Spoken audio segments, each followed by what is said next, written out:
Connaissance, recherche, sciences, mathématiques, théorie, physique, philosophie, conférences, archéologie, nature.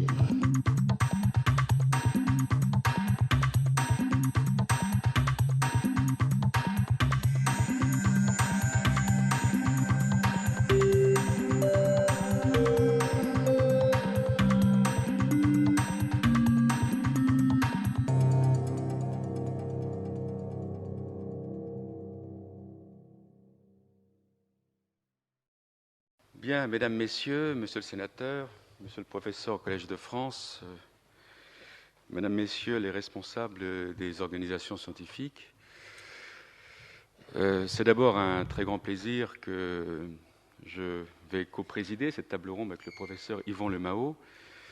Je vais m'efforcer d'être à la hauteur de tous les débats scientifiques de très haut niveau qui se déroulent depuis hier. Je tiens bien sûr à souligner et à remercier l'Office parlementaire d'évaluation des choix scientifiques ainsi que le Collège de France d'avoir pris l'initiative d'organiser ce colloque tout à fait exceptionnel.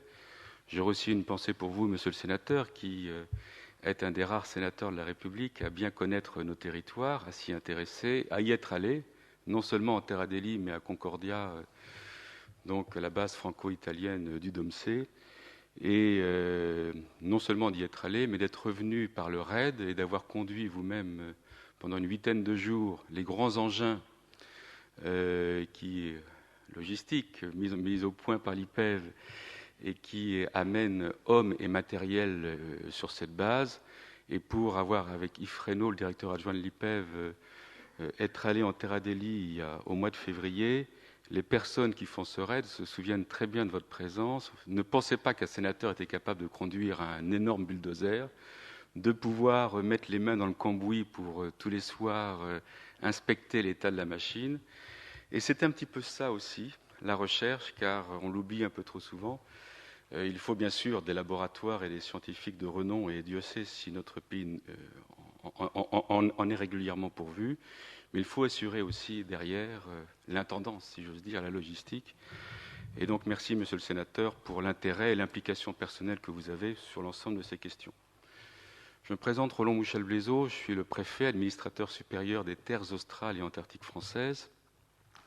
Je suis un objet administratif un peu atypique dans notre République, puisque je suis à la fois le représentant de l'État dans ces territoires comme préfet, je suis à la fois l'exécutif du territoire qui ne peut pas être décentralisé puisqu'il n'y a ni habitants permanents ni élus, c'est un handicap. Et donc je suis à la fois le responsable d'un territoire et en même temps le représentant de l'État. Et le territoire des terres australes et antarctiques françaises, dont vous avez une vision derrière vous, qui est un pays et territoire d'outre-mer selon la Constitution française, mais offre un atout exceptionnel à notre pays pour la recherche, puisque vous voyez qu'il a un gradient qui, selon qu'on prenne par le haut ou par le bas, démarre des régions polaires et de l'Antarctique, passe par nos îles subantarctiques de l'archipel de Crozet et l'archipel de Kerguelen. Je dis simplement en passant que Kerguelen, c'est grand comme la Corse, ça donne aussi une certaine image, par les îles subtropicales de Saint-Paul et d'Amsterdam. Et depuis 2007, nous avons recueilli l'administration de ce qu'on appelle les îles éparses du canal de Mozambique, que vous voyez aussi à l'ouest de Madagascar, ainsi que de l'île de Tromelin, qui est à l'est. Et donc, nous avons de cette manière un gradient exceptionnel où, notamment dans certaines des îles, il y a des décennies de recherche qui ont eu lieu au fil de notre histoire. Il y a parfois 50 ans de données et qui offrent ainsi à notre recherche, qu'elle soit nationale ou dans ces coopérations internationales, des territoires dans lesquels c'est souvent d'ailleurs les mêmes laboratoires qui s'implantent ici ou là, puisqu'ils peuvent, je dirais, comparer et suivre l'évolution de leurs recherches dans les latitudes extrêmement différentes, mais qui toutes présentent un intérêt exceptionnel. Et enfin, 2 caractéristiques des TAF. La première, c'est que ce sont les îles et les territoires sont des sanctuaires de la biodiversité mondiale, et j'y reviendrai tout à l'heure. Et la deuxième caractéristique, c'est qu'il constitue la deuxième zone maritime de France, avec 2 400 000 km². La France fait moins de à peu près 11 millions. Nous sommes deuxième derrière la Polynésie qui en fait 5. Et c'est pour ça que, d'ailleurs, en parallèle, nous sommes très impliqués actuellement dans le Grenelle de la mer. Voilà une présentation très rapide du territoire des terres australes et antarctiques françaises qui, comme son nom l'indique, s'occupe maintenant des îles éparses.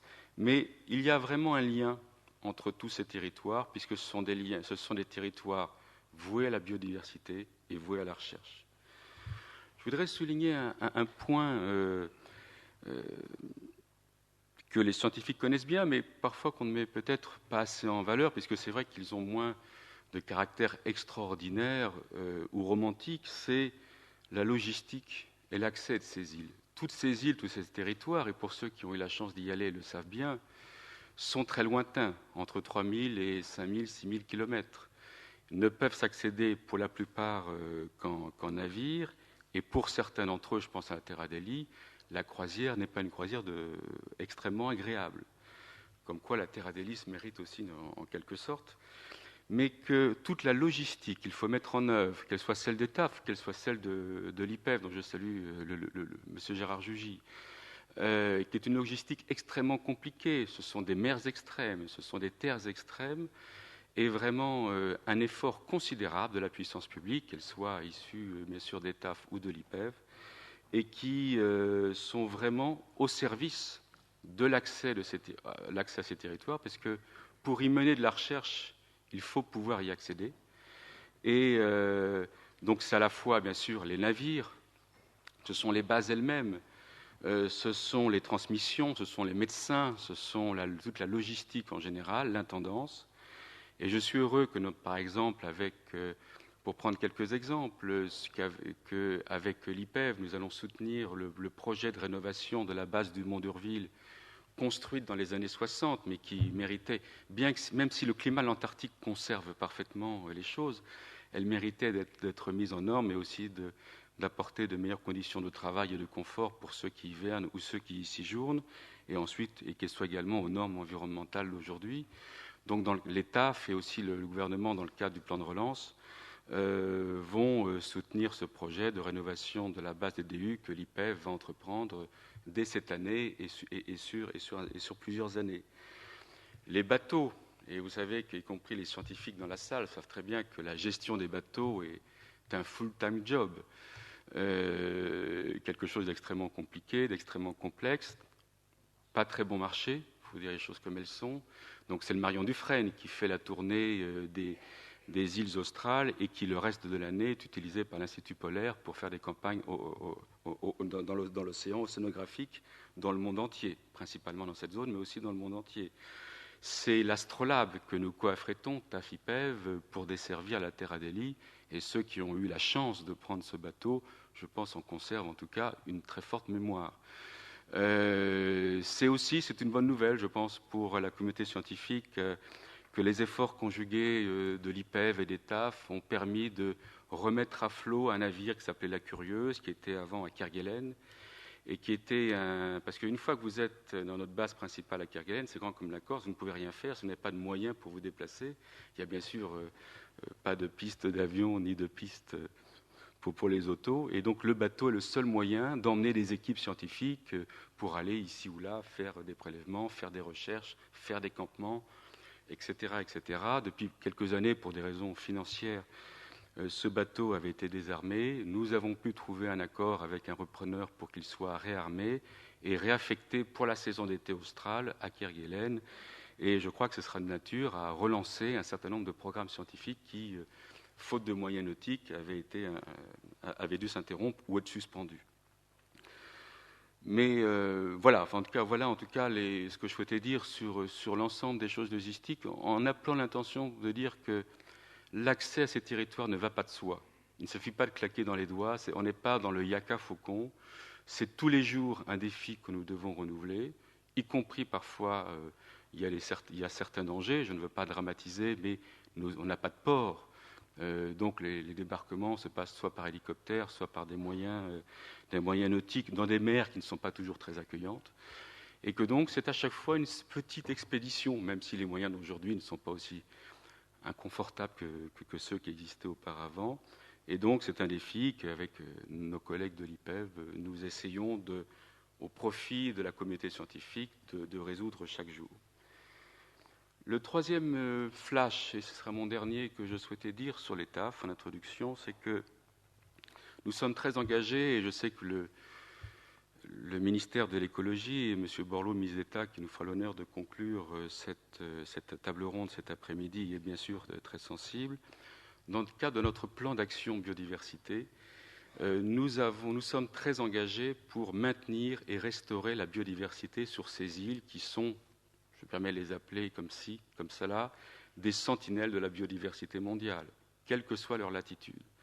Et donc, nous ne gérons plus les bases comme on les gérait il y a 50 ans. Aujourd'hui, on rapatrie tous nos déchets. Mais rapatrier les déchets de l'Antarctique via l'Australie ou la métropole, rapatrier les déchets des îles éparses ou des îles australes pour la Réunion, voire pour la métropole, parce qu'on n'a pas toujours les exutoires, c'est quelque chose d'extrêmement exigeant. Nous venons de terminer une rotation exceptionnelle du Marion Dufresne dans les îles éparses. Nous avons ramené près de 600 tonnes de métaux ferreux, 14 tonnes de piles, des tonnes d'hydrocarbures, enfin de bidons d'hydrocarbures qui avaient été entassés au fil des décennies sur ces îles, qui restent des joyaux, je vous en rassure.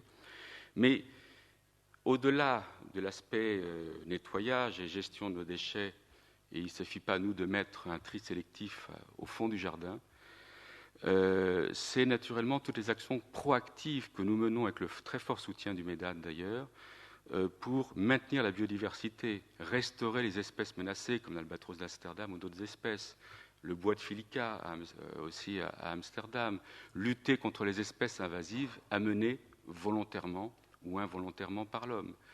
Donc tout ceci est vraiment, je dirais, une stratégie globale, car notre objectif, au-delà de l'aspect écologique et de la biodiversité qui est essentiel, c'est bien sûr de permettre aux chercheurs qui ont besoin d'une nature la plus préservée, d'animaux les plus protégés, etc., de trouver sur nos îles, quelle que soit leur latitude, les meilleures conditions possibles pour continuer leurs recherches, je dirais, dans une atmosphère la plus préservée. Et c'est aussi un effort très important que nous menons avec le soutien des pouvoirs publics au profit de la recherche. En conclusion, je dirais, pour m'en féliciter, que d'abord je me réjouis des excellentes relations que les TAF et l'IPEV entretiennent, avec, que ce soit à titre personnel comme à titre professionnel. Nous avons vraiment, je dirais, une détermination commune pour gérer au mieux ces territoires et que notre pays puisse continuer à investir dans ces territoires pour l'écologie comme pour la recherche.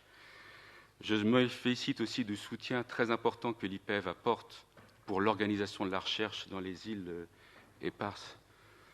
Voilà, mais nous avons l'honneur de saluer Monseigneur le Prince Albert II de Monaco, qui nous fait l'honneur d'assister à cet après-midi. Bonjour.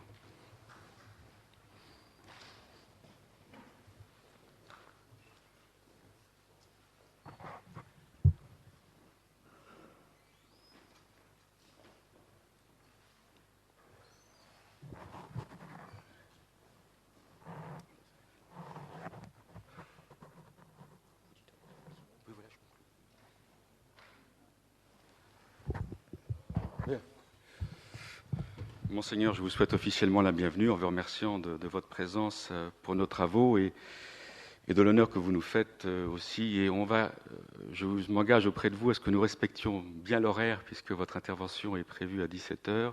Ensuite, le ministre d'État doit intervenir également. Ce qui me permet d'ailleurs en conclusion d'inciter les orateurs successifs, et peut-être pas dans l'exemple que j'ai fait, de tenir strictement leur temps de parole, puisque la journée, l'après-midi est très minutée. Mais en conclusion, et en me félicitant de ce que j'étais en train de dire sur les excellentes relations entre les TAF et l'IPEV, qui est le bras armé de l'organisation de la recherche dans les îles australes et en Antarctique, d'un partenariat que nous sommes en train de nouer avec le département écologie du CNRS pour les îles éparses. En tout cas, c'est vraiment ces relations de confiance au profit de la recherche. Je considère que c'est au cœur des préoccupations et du métier des terres australes et antarctiques françaises. C'est en tout cas leur raison d'être. Et je crois que c'est un atout que notre pays puisse offrir de tels territoires exceptionnels au bénéfice de la recherche. Et s'il y avait une phrase que je me plais à dire pour caractériser les TAF, ce sont vraiment un territoire au cœur des préoccupations de la planète. Et donc, je vous remercie d'y œuvrer les uns et les autres pour le renom et pour non seulement de la recherche française, mais pour une meilleure connaissance sur les grands changements qui sont en train d'arriver sur notre planète. Merci de votre attention. Et maintenant, j'ai le plaisir de donner la parole au professeur Yvon Lemao. On m'a dit pour 15 minutes.